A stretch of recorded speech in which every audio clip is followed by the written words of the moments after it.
ఇంతటి చక్కటి కార్యక్రమాలు చేస్తున్న వైఎస్ జగన్మోహన్ రెడ్డి గారిని మన అందరం కూడా ఆశీర్వదించాలి. అన్న మరి ప్రభుత్వం వస్తే ఇంకా చక్కని కార్యక్రమాలు, ఇంకా ఎక్కువ అభివృద్ధి కార్యక్రమాలలో మనందరికీ తోడుగా ఉంటాడు. ఒక్కసారి మాట ఇచ్చాడంటే ఆ మాట కోసం ఎంత కష్టమైనా, ప్రతిపక్షాలు ఎంత విమర్శించినా నేనిచ్చిన మాట నిలబెట్టుకోవాలి అన్న దాంతో ప్రతి ఒక్కరికి కూడా లబ్ధి చేసుకుంటూ ముందుకు వెళ్ళిన వ్యక్తి మన జగన్మోహన్ రెడ్డి గారు. మన ఎమగనూరు నియోజకవర్గానికి ఒక మహిళా అభ్యర్థినైన నన్ను ఇక్కడ ఎమ్మెల్యే అభ్యర్థిగా పంపించారు. ఇంతవరకు ఎమగనూరు చరిత్రలో మహిళా ఎమ్మెల్యే ఎవరూ లేరు. మన అభివృద్ధి పదంలో ముందుకు పోదాం, మనమందరం కూడా జగనన్నకు అండగా ఉందామని ప్రతి ఒక్కరికి కూడా, గ్రామంలో ఉన్న ప్రతి ఒక్కరికి కూడా పేరు పేరున అభ్యర్థిస్తూ మీరందరి ఆశీర్వాదం కావాలని వాళ్ళ కోరుకుంటూ మీ ముందుకు వచ్చాను. ఒక మంచి వ్యక్తిని మనం ఎన్నుకోవాలి. జగనన్న మాట చెప్పాడంటే అది చేసి తీరుతాడు. తాను గుర్తుకు ఓటు వేసి మరి అఖండ మెజారిటీతో గెలిపించి మన ఊరులు, మన గ్రామాలు, మన పట్టణాలు అభివృద్ధి చేసుకుందా అని మీ అందరికీ కూడా తెలియజేస్తున్నాను. ఒక వాలంటీర్ని పెట్టి 50 ఇళ్లకు ఒక వాలంటీర్ని పెట్టి అవ్వ తాతకు ఇంటి దగ్గరికే పెన్షన్ తెచ్చిస్తున్నారు. ఇంటి దగ్గరికే బియ్యం వస్తున్నాయి. ఇంటి దగ్గరికే ప్రభుత్వం ఉంది.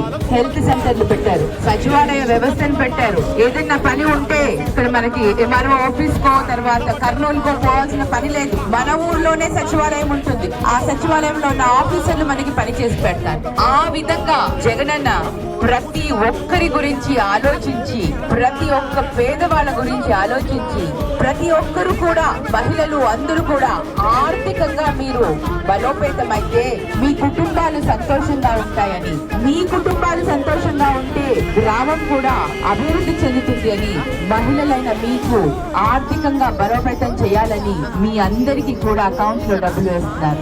ఈ రోజు వరకు ఎవరు ఎంత విమర్శించినా కూడా ఎక్కడా కూడా సంక్షేమ పథకాలు ఆపలేదు. పేదలంటే జగన్ అంటే పేదలన్నా కంపల్సరీగా పేదలకు అందాలంటే జగన్ ప్రభుత్వం రావాలి. ఇక్కడ మనకు బాగా అభివృద్ధి కానీ అన్ని రావాలంటే మనం పుట్టడానికి గెలాలి. ఎందుకంటే ఇంతకు ముందు కూడా ఎంపీగా ఉన్నప్పుడు కూడా ఆ గ్రామంలో ఉన్న 2 బోర్లు వేసి మంచినీటి సరఫరా చేసింది. అప్పుడే వేసింది కాబట్టి మాకు ఇంకా దగ్గరకు వచ్చింది ఎమ్మగన్నూరు కంటే. చాలా సంతోషం పడుతున్నాము. కంపల్సరీ పుట్టారెనకమ్మని 5,000 మెజార్టీ గెలిపేయాలా. ఇక్కడ బాగా అభివృద్ధి కూడా అవుతుందని మాకు బాగా ఆశిస్తున్నాము. నేను ఒక ఎంపీగా మీ అందరికీ కూడా పని చేశాను. ఎంపీగా కూడా మీ అందరికి ఎంపీగా ఉన్నప్పుడు ప్రతి గ్రామానికి కూడా బోర్లు ఇచ్చి, నీళ్లు ఇచ్చి, అందించి మీ అందరికీ కూడా సేవ చేసుకున్నాను. మరి ఇప్పుడు ఒక ఎమ్మెల్యేగా ఎమగనూరు నియోజకవర్గానికి వచ్చాను కాబట్టి మీ అందరూ ఆశీర్వదిస్తే తప్పకుండా మీ అందరికీ కూడా సేవ చేసుకునే అవకాశం ఇస్తే మీ అందరికీ కూడా సేవ చేసి అభివృద్ధి పదంలో ముందుకు తీసుకెళ్తానని మీ అందరికీ మాట ఇస్తున్నాను.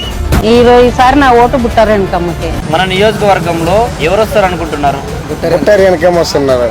అంత ఖచ్చితంగా ఎందుకు చెప్తున్నావు? ఎందుకంటే ఆయమ్మ పోయినసారి ఎంపీ గెలిచినది కాబట్టి మాకు పనులు బాగా చేస్తారు. మరి ఈసారి ఎమ్మెల్యే ఉంటే బాగుంటుందని మాకు నమ్మకము. ఇప్పుడు మాకు బుట్టారెనకమ్మ గారు ఎమ్మెల్యే అయితే మాకే కొన్ని పనులు బాగా చేస్తారని మాకు నమ్మకం అనేది గ్యారెంటీ. మంచి మెజార్టీతో గెలుస్తుంది, అత్యధిక మెజార్టీతో గెలుస్తుందని మాకు నమ్మకం. ఎమ్మెల్యేగా ఎవరు గెలుస్తారు? బుట్టారెనక గెలుస్తుంది. బుట్టారెనక గెలిస్తే బాగుంటుంది. బుట్టారెనక గెలుస్తుంది. ఎవరు గెలుస్తారు? బుట్టారెనకమ్మ గారు గెలుస్తారు ఇక్కడ. మాకు బుట్టారాయనికి వస్తే మంచి చేసాను ఆశ ఉండదు తప్ప బుట్టారాయనికి వస్తే బాగుంటుందని మా ఆశ అంతే. మాకు బుట్టారాయనికి వస్తుంది. వైఎస్ఆర్ రావచ్చు అనుకుంటున్నాను. మెజారిటీ బుట్టారెనక ఉంది. 99% బుట్టారెనక ఉంది. సరే బుట్టారెనక రావాలని అనుకుంటున్నాం సార్. బుట్టారాయనికి అంటాం.